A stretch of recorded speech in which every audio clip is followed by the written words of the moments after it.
Hello again from Explosive Edge Athletics here in Edinburgh, Minnesota. I'm Shawn, Myszka, and I'm going to talk to you today about a topic that we see rising here at Explosive Edge quite often with athletes who are in their off-season and as they work into their in-season training programs. It's actually a huge pet peeve of mine for athletes to train year-round, and if any coach tells you otherwise that an athlete shouldn't be training in-season, it either means that they're probably ignorant to how actually to properly design strength training and resistance training plans to enhance athletic performance during the season, or they simply don't want you involved with their athletes, which either way I feel is it doesn't have the athlete's best interest in mind. So I'm here to talk to you a little about a few of those things involved with in-season training.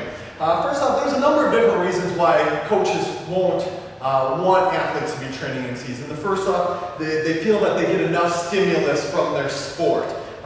This simply isn't the case because if we've done something to get to a certain degree with certain power capabilities or athletic attributes, it's very, very proven in sports science research that we need to continue to do things to enhance or overload those principles as well as those qualities.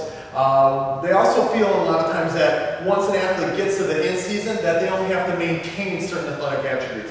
I feel that this allows an athlete not to peak at the right time, which is at the end of the season or when playoff time when it actually counts.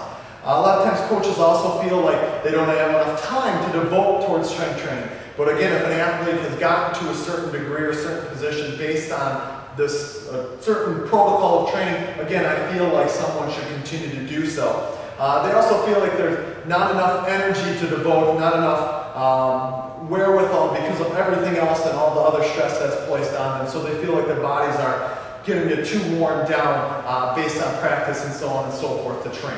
However, all these myths have basically been debunked based on a lot of research that's out there now in sports science and strength training that basically says that we can and should train all year round, including the in-season, to get stronger, to get more powerful, to get gains, to get results all year round in order to do what we need to do when it counts, and that's on the court or on the field or out on the track.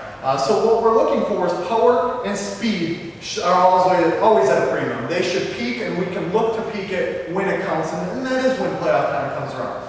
However, all too often in high school, college, or professional ranks for that matter, many times the coaches just don't have a proper handle and grasp on how exactly to do that, and their athletes end up actually dropping off. So what do we want when we look at in-season training?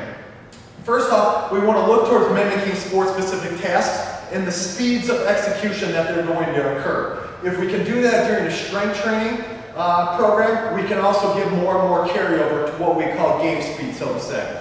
We also need to monitor certain specific tests and protocols bi-weekly, if not weekly, on a weekly basis to make sure that athletes are maintaining certain power attributes and athletic attributes as a whole, so we're not placing too much additional stress on their bodies. At that same time, we need to control given variables of stress, such as volume, frequency, loads, and just overall training stress through an undulating periodization type model to where we can control stress based on their sport-specific needs.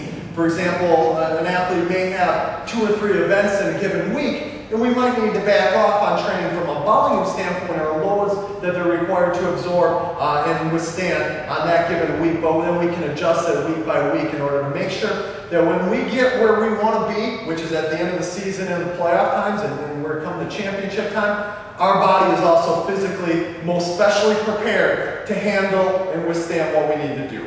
So if we do these things, we can enhance performance, which is first and foremost on all of our minds. We can actually reduce injury because the body is able to more physically prepare, and we can increase certain physical athletic attributes such as power, speed, velocity, etc. across the board, and carry that power that we gain in the off-season and those different skills that we gain in the off-season, we can carry them through the season. That's about it. If you have any questions here, please feel free to give us a call.